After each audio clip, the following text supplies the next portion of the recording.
कहीं मैं इस वक्त ये पहाड़ी इलाका है जहाँ मेरा कारोबार भी है, जो अल्लाह का दिया हुआ बुज़ुर्गों की दी दुआ से, मेरे दादा हजूर, नाना हजूर और बिलखसूस कलंदर पाक काकियाँ वाली सरकार रहमतुल्लाह अलैह की दुआ से है।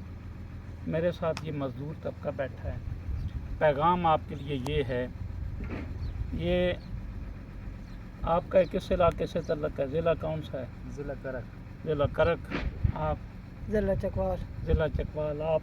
करक का। करक का चकवाल। ये हमारे मज़दूर मेरे भाई हैं, आओ हम इनसे प्यार करें।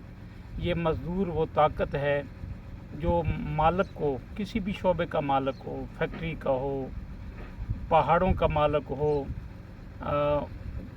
जिस शोबे से भी वो ताल्लुक़ रखता है, उसके पास काम करने वाले मज़दूर असल ताकत हैं, जो चौधरी को चौधरी बनाते हैं, मलक को मलक बनाते हैं, वडेरे को।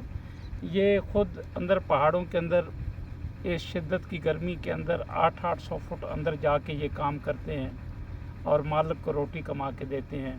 असल मालिक अल्लाह है। अगर उस मालिक ने हमें किसी का मालिक बना दिया है, आओ उस वक़्त से ज़रूर डरें कि कभी मालिक जो है वो मज़दूर भी बना देता है। मज़दूरों से प्यार ज़रूरी है, मज़दूरों से मोहब्बत ज़रूरी है। करो मेहरबानी तुम अहले ज़मीं पर, खुदा मेहरबान होगा अर्श बरी पर। बस।